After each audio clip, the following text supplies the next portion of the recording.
Assalamualaikum warahmatullahi wabarakatuh. Perkenalkan, nama saya Akbar Adriansyah. Di sini saya sedang mengikuti ujian komprehensif. Maka dari itu saya diharuskan untuk membuat video ini sebagai bentuk penyelesaian ujian komprehensif tersebut. Apa penjelasan Anda tentang konsep balighu anni walau ayah? Dan bagaimana peran Anda dalam mewujudkan konsep tersebut?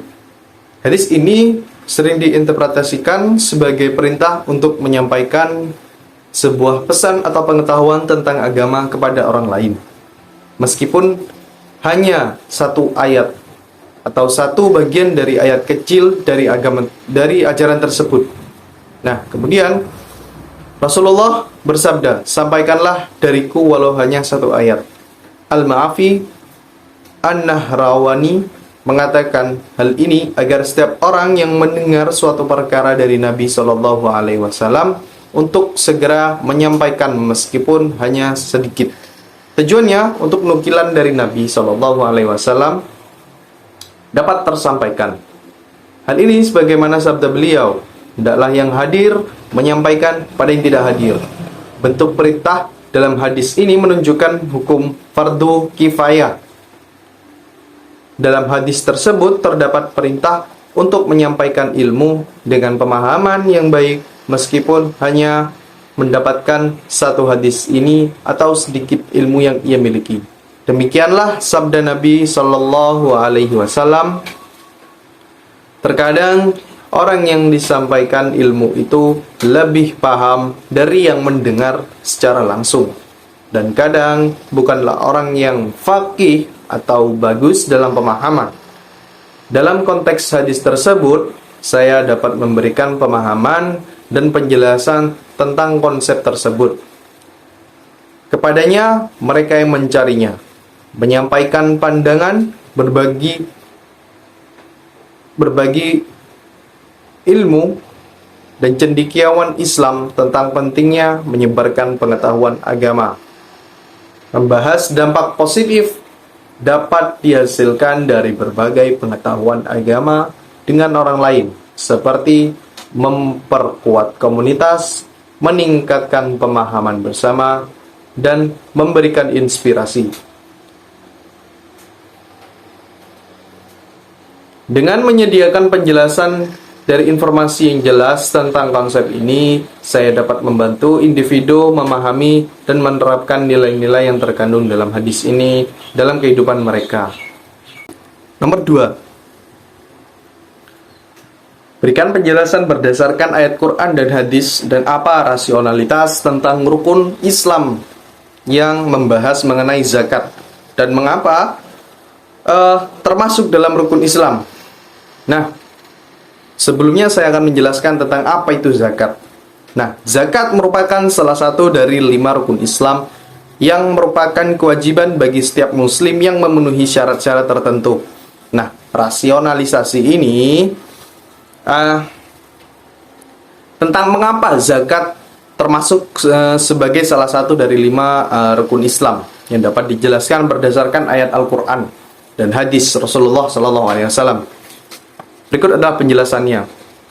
Al-Quran memberikan banyak ayat yang menekankan pentingnya zakat bagi kewajiban setiap umatnya.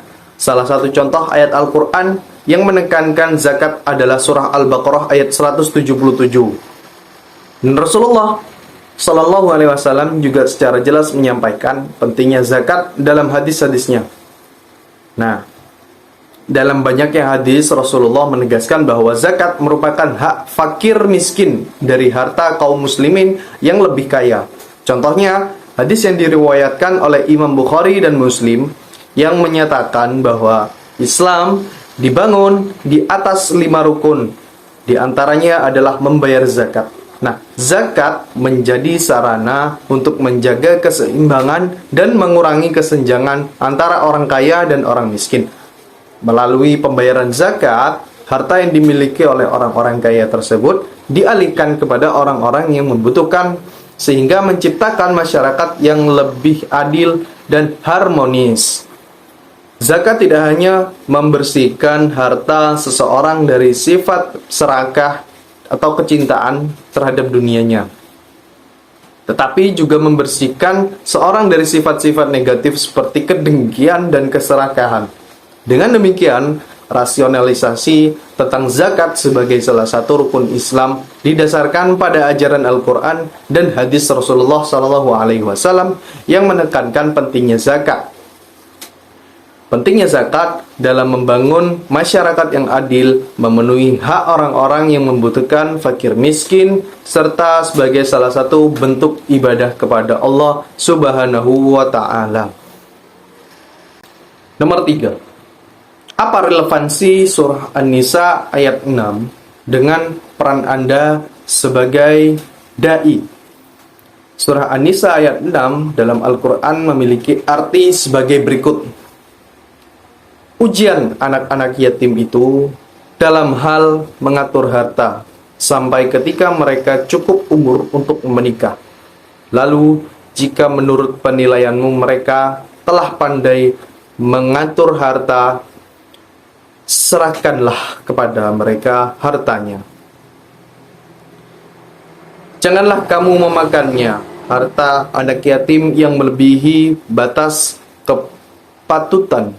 Janganlah kamu tergesa-gesa menghabiskannya sebelum mereka dewasa. Siapa saja di antara orang yang memelihara itu mampu, maka hendaklah dia menahan diri dari memakan harta anak yatim itu. Dan siapa saja yang fakir, maka bolehlah makan harta itu menurut cara yang baik. Kemudian, apabila kamu menyerahkan harta itu kepada mereka, hendaklah kamu adakan saksi-saksi. Cukuplah Allah sebagai pengawas. Dapat dimaknai dengan ujilah kecerdasan dan mental anak-anak yatim itu untuk memperhatikan keagamaan mereka, kematangan berpikir mereka, dan cara membelanjakan harta. Kemudian latihlah mereka dalam menggunakan harta tersebut sampai hampir mereka cukup umur untuk menikah dengan menyerahkan harta sedikit demi sedikit. Kemudian jika menurut pendapat kamu melalui ujian mentalmu tersebut dapat diketahui dengan pasti bahwa mereka betul-betul telah cerdas dan pandai dalam memelihara dan mengelola harta, maka serahkanlah kepada mereka hartanya itu, sehingga tidak ada alasan bagi mereka untuk menahan harta mereka. Saya sebagai seorang dai berperan dalam menyebarkan ajaran Islam dan mempengaruhi orang lain. Dalam hal ini, seseorang yang memiliki tanggung jawab besar terhadap masyarakat dan umat Islam. Ayat ini menginginkan kita bahwa setiap orang bertanggung jawab atas perbuatannya sendiri, termasuk dalam hal penyebaran ajaran Islam. Sebagai dai, penting untuk menyadari tanggung jawab ini dan bertindak dengan kesadaran akan akibat dari setiap tindakan yang dia lakukan. Ayat ini juga mengajarkan pentingnya berbicara dan bertindak dengan benar dan adil dalam berkomunikasi. Seorang dai harus memperhatikan etika komunikasinya yang baik, tidak menyimpang dari kebenaran, tidak menggunakan kepercayaan yang diberikan masyarakat. Seorang yang harus siap menerima akibat dari tindakan, baik dalam hal positif maupun negatif. Nah, ayat ini mengajarkan kita bahwasanya setiap tindakan akan diperhitungkan dan diuji di hadapan Allah Subhanahu wa Ta'ala nantinya. Oleh karena itu, seorang dai harus sadar bahwa dia akan bertanggung jawab atas apa yang diucapkannya dan tindakan maupun itu tindakan dan kata-katanya. Nah, dengan memahami dan menormalisasi pesan yang tergantung di ayat ini, seorang dai dapat menjadi teladan yang baik dalam memperjuangkan agama Islam dan membangun hubungan yang baik dengan masyarakat serta memperkuat kepercayaan yang diberikan kepada mereka.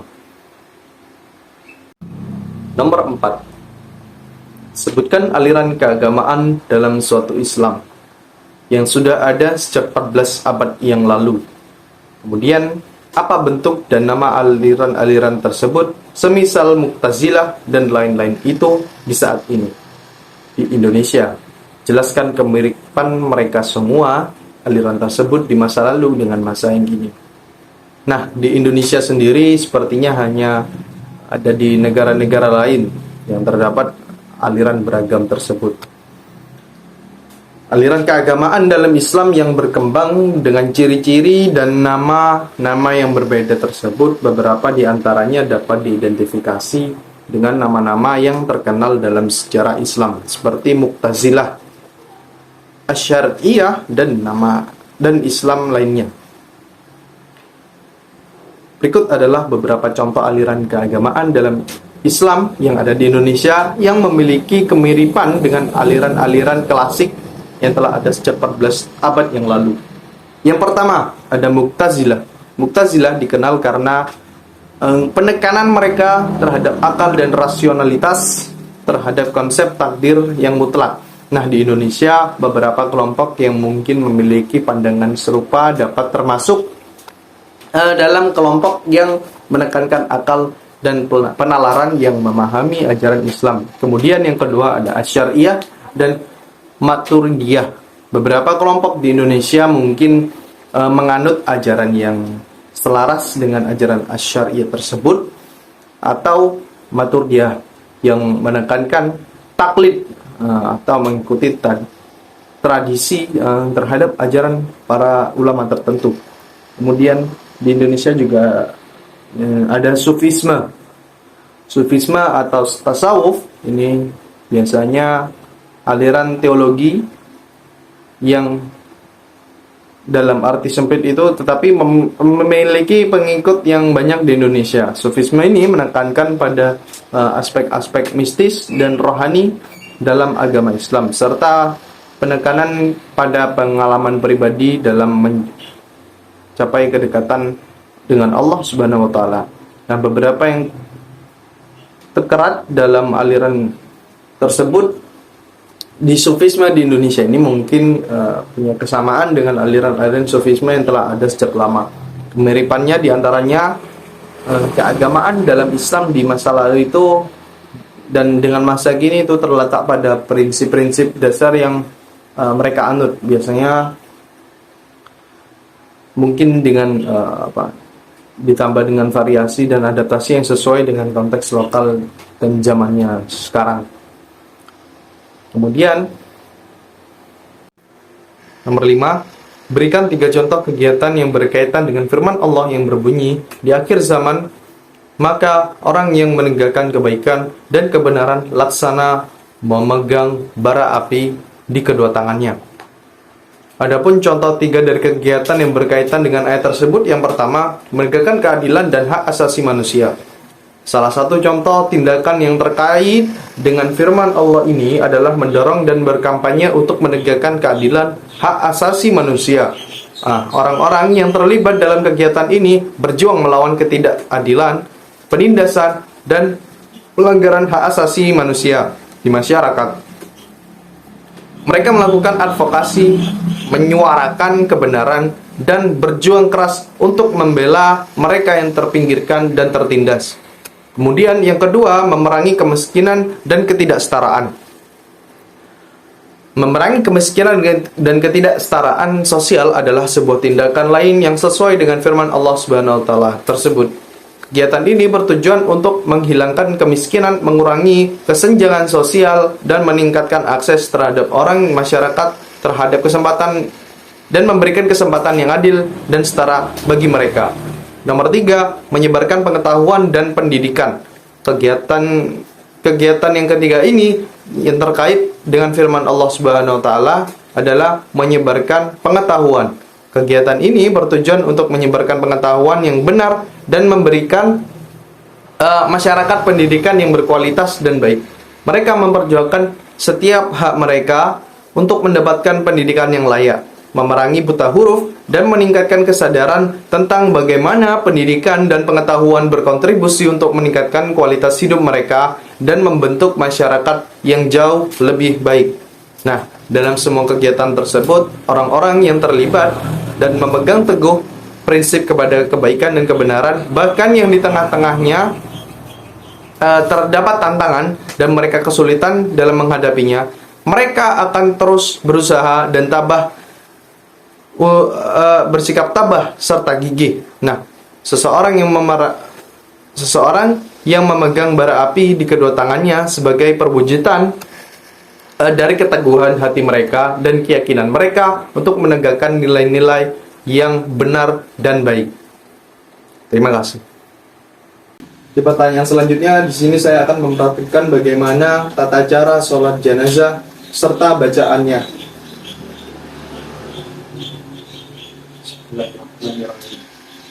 Usolli ala hadal mayyiti arba'a takbirati fardu kifayati imaman lillahi ta'ala. Allahu akbar. Bismillahirrahmanirrahim. Alhamdulillahi rabbil alamin. Ar-Rahmanir Rahim. Maliki yaumiddin. Iyyaka na'budu wa iyyaka nasta'in. Ihdinas siratal mustaqim. Siratal ladzina an'amta 'alaihim ghairil maghdubi 'alaihim waladdallin. Amin. Allahu akbar. Allahumma salli ala sayyidina Muhammad wa ala ali sayyidina Muhammad kama sallaita ala sayyidina Ibrahim wa ala ali sayyidina Ibrahim wa barik ala sayyidina Muhammad wa ala ali sayyidina Muhammad kama barakta ala sayyidina Ibrahim wa ala ali sayyidina Ibrahim fil alamin innaka Hamidum Majid. Allahu akbar. Allahumma ighfir lahu warhamhu wa'afihi wa'fu anhu. Allahu akbar. Allahumma la tahrimna ajrahu wa la taftimna ba'dahu waghfir lana wa lahu. Assalamualaikum warahmatullahi wabarakatuh. Assalamualaikum warahmatullahi wabarakatuh.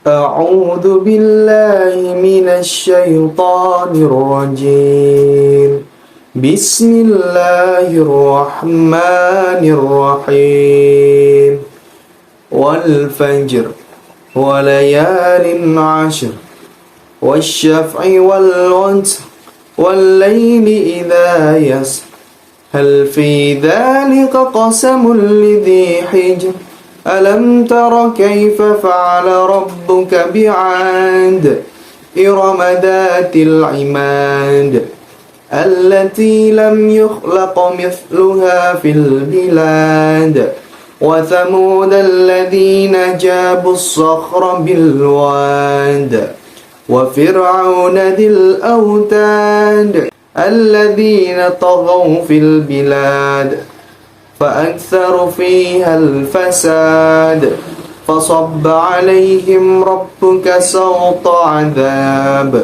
إن ربك لبالمرصاد فأما الإنسان إذا ما ابتلاه ربه فأكرمه ونعمه ويقول ربي أكرمن وأما إذا ما ابتلاه فقدر عليه رزقه فيقول ربي أهانن كلا بل لا تكرمون اليتيم ولا تحاضون على طعام المسكين وتأكلون التراث أكلا لما وتحبون المال حبا جما كلا إذا دكت الأرض دكا دكا وجاء ربك والملك صفا صفا وجيء يومئذ بجهنم يومئذ يتذكر الإنسان أنى له الذكرى يقول يا ليتني قدمت لحياتي فيومئذ لا يعذبه عذابه أحد ولا يوثق وثاقه أحد يا أيتها النفس المطمئنة ارجعي إلى ربك راضية مرضية فادخلي في عبادي وادخلي جنتي Sadaqallahu maulana al-azim. Berikut adalah beberapa hukum bacaan yang ada di dalam surat Al-Fajr dari ayat 1 hingga 30. Yang pertama ada bacaan wal fajr. Di sana terdapat alif lam qamariyah. Karena alif lam bertemu dengan huruf fa. Kemudian ada qalqalah sughra karena huruf jim sukun di tengah kalimat. Kemudian ayat 2 walayalin ashr ada mad tabi'i karena huruf yang berharakat panjang. Kemudian ada izhar halqi karena tanwin bertemu dengan huruf ain. Kemudian ayat 3 wasyaf'i wal watr alif lam syamsiyah karena alif lam bertemu dengan huruf shin. Alif lam qamariyah karena alif lam bertemu dengan huruf waw. Kemudian di ayat 4 wal-laili idza yashr ada mad tabi'i karena huruf dzal berharakat panjang. Kemudian ayat 5 dzalika qasamul lidzi hijr. Di sana terdapat mad tabi'i karena huruf fi bertemu ya sukun dan za berharakat panjang dan huruf zin bertemu dengan huruf sukun. Kemudian terdapat juga qalqalah sughra karena huruf ja sukun di tengah kalimat. Kemudian ayat 6 alam tara kaifa fa'ala rabbuka bi'ad ada izhar syafawi karena mim sukun bertemu dengan huruf ta. Kemudian diikuti dengan qalqalah kubra karena huruf dzal sukun di akhir kalimat. Di ayat 7 terdapat mad tabi'i karena huruf za berharakat panjang. A'udzu billahi minasy syaithanir rajim. Bismillahirrahmanirrahim. Ara'aital ladzi yukadzibu bid-din fadzalikal ladzi yad'ul yatim ولا يهض على طعام المسكين فويل للمصلين الذين هم عن صلاتهم ساهون الذين هم يراءون ويمنعون الماعون أعوذ بالله من الشيطان الرجيم بسم الله الرحمن الرحيم اقرأ باسم ربك الذي خلق خلق الإنسان من علق اقرأ وربك الأكرم الذي علم بالقلم علم الإنسان ما لم يعلم كلا إن الإنسان ليطغى أن رآه استغنى إن إلى ربك الرجعى أرأيت الذي ينهى عبدا إذا صلى أرأيت إن كان على الهدى أو أمر بالتقوى أرأيت إن كذب وتولى ألم يعلم بأن الله يرى كلا لئن لم ينهى لنسفعا بالناصية ناصية كاذبة خاطئة فليدع ناديا سندع الزبانية كلا لا تطعه واسجد واقترب أعوذ بالله من الشيطان الرجيم بسم الله الرحمن الرحيم والضحى والليل إذا سجى ما ودعك ربك وما قلى وللآخرة خير لك من الأولى ولسوف يعطيك ربك فترضى ألم يجدك يتيما فآوى ووجدك ضالا فهدى ووجدك عائلا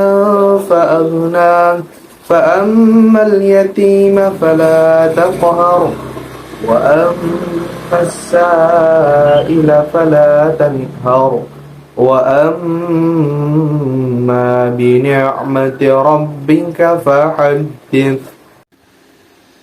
Kali ini saya akan menjelaskan tata cara bertayamum. Bismillahirrahmanirrahim. Nawaitu tayammuma listibatis sholati fadlillahi ta'ala.